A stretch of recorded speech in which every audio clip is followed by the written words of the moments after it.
cliffs of Slieve League are located on the northwest coast of Ireland in the county of Donegal. There are several car parks along the small narrow road leading to Slieve League, but the one I stopped at is one where you can see the cliffs from the car park. If you stop at any of the earlier car parks, you'll be adding several kilometres to your walk. Despite its remote location, it's a popular destination for tourists and local walkers.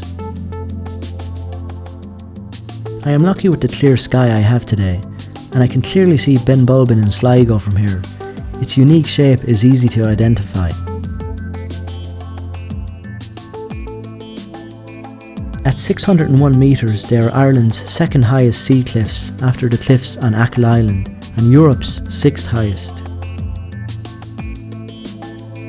The first 15 minutes of the walk are along a proper walkway with steps and a handrail. But this soon ends and the track turns into boggy, wet ground.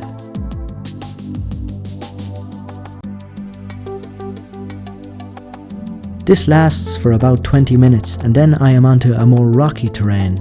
A bit of scrambling is needed and you'll also need to keep a close eye on exactly where you're placing your feet. Because the route is so exposed, the force of the wind was constantly pushing me inland. In places the route splits into two. One leads to the more challenging ridges and the other leads along a safer path. Because of the high winds today, I'll be taking the safer, less exposed path. As I get higher and higher, there seems to be less and less people along the way, which is understandable as you would have to come prepared if you wanted to tackle Slieve League. I've reached a peak that has a small stone hut built on it. This is not the summit of Slieve League. You need to walk downwards to the west and across the One Man's Pass and then eventually upwards to get to the actual summit, which is marked with a concrete trig pillar. Any book or website you read describing the walk along Slieve League will include a warning about the One Man's Pass. Before setting out on this walk, I was seriously worried for my safety, knowing that, to get to the summit, I would have to cross this pass. As I reached it, I stopped and studied it for a while. It was more than a metre wide with a level path on top, and the drops on either side, although they are steep, they are not vertical, so off I went. The wind was blowing quite strong, but I never really felt in any danger of falling.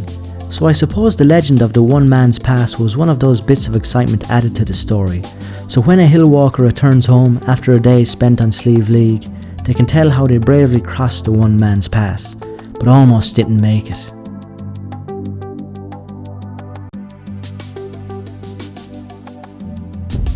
I've just made it across the infamous One Man's Pass. From here, it's only another 10-minute walk to the summit of Slieve League.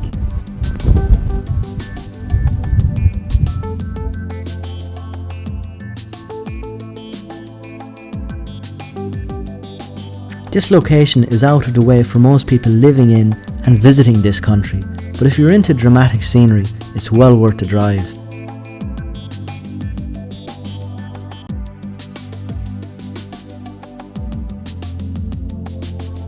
I'm now on the summit of Slieve League. It's after taking me a little over 3 hours to get here, but I have to say this has been one of the most exciting walks I've done in Ireland. It's absolutely beautiful.